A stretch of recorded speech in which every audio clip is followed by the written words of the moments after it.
Di saat nanti di sidang yang seadil-adilnya, dalam suatu riwayat, setiap kita yang pernah bertemu di dunia ini pasti bertemu juga nanti di sana. Tercatat kita tadi secara pribadi esensinya jelas masuk surga. Karena sholatnya bagus, zakatnya bagus, puasanya bagus, masuk surga. Tetapi dilihat dari tetangga kita ini sekolah ke neraka. Karena kesalahan yang paling besar di situ meninggalkan sholat. Jadi dipanggillah sekolah. Kau pulang berapa kali saya ajak kau sholat ke masjid. Bahkan omonganmu terus menyakiti saya. Apa kata sekolah nanti? Benar ya Allah, dia telah mengajak saya akui. Tapi baru 99 kali dia ajak saya. Masya Allah.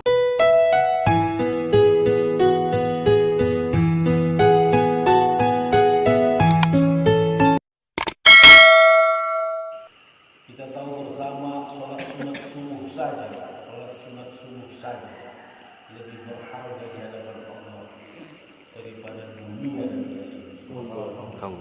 Bayangkan saudara-saudara, Allah sangat menghinakan dunia ini, saudara. Dunia itu di hadapan Allah seperti sayap nyamuk. Coba kita berpikir, sayap nyamuk, apa yang bisa kita perbuat dari sayap nyamuk? Kalau mungkin sayap elang masih bisa, paling tidak kalau kita orang kampung buat kerek-kerek kuping. Ada gunanya sayap elang, paling tidak buat hiasan. Ini sayap nyamuk. Itulah dunia ini di hadapan Allah, sangat begitu hina. Jadi kalau kita berpikir tentang kehidupan kita yang sementara ini, pastinya kita bersungguh-sungguh menggunakannya dengan baik.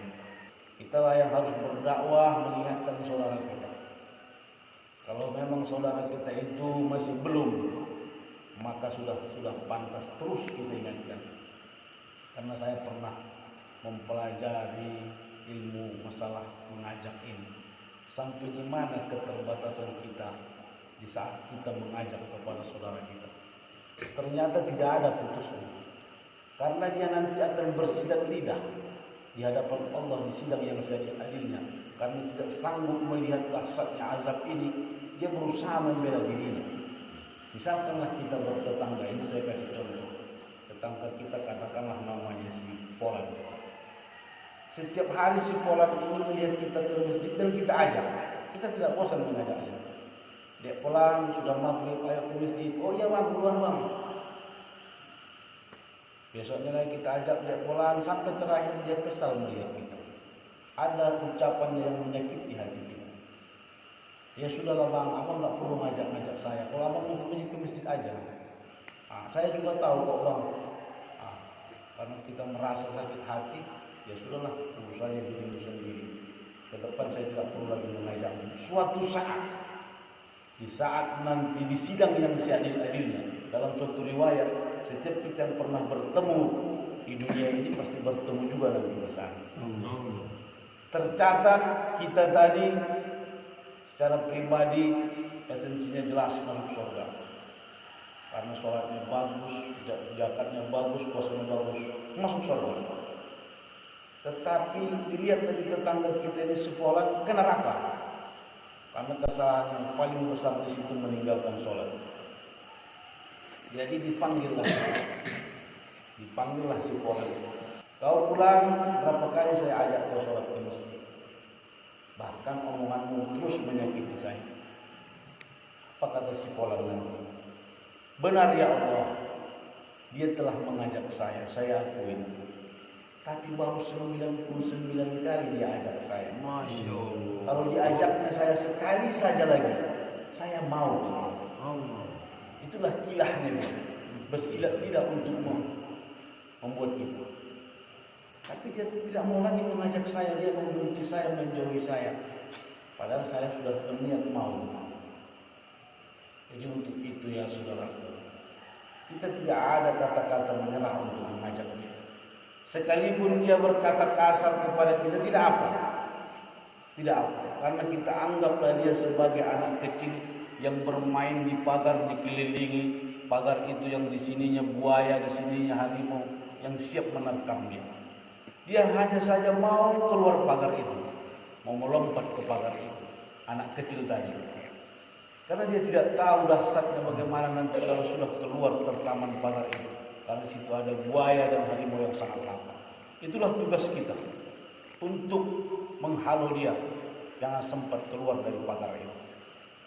Jadi artinya, kalaupun dia artinya mengatakan sesuatu yang tidak baik, kita tidak perlu sakit hati.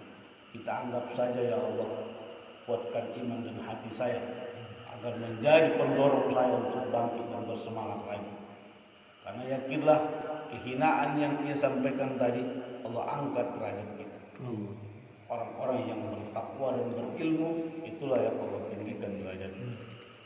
Saudara-saudaraku yang saya cintai karena Allah, harapan kami buat saya pribadi, kita semua, khususnya yang berhadir, tetapkanlah teguhkan iman, kuatkan fondasi kita. Karena kehidupan akhir zaman ini semakin goyang, semakin tidak ada yang menjanjikan.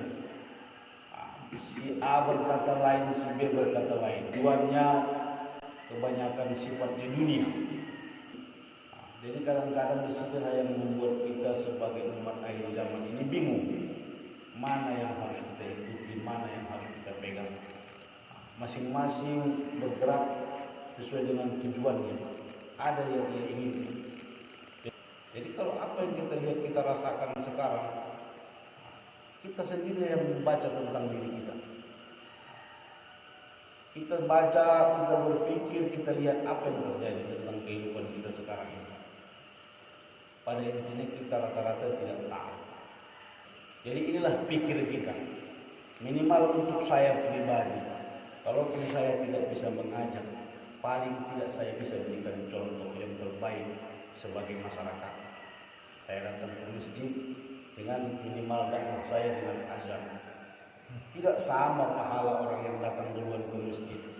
Kita tahu bersama sholat Jumat saja, orang yang datang pertama seperti berkurban unta, yang kedua seperti berkurban sapi, yang ketiga seperti kambing, 4 telur ayam. Artinya orang yang berdiri saf depan dengan saf kedua tidak sama pahalanya. Untuk itu ya saudara, kita tetap teguhkan hati kita, kuatkan iman kita. Memang inilah kita akhir zaman ini.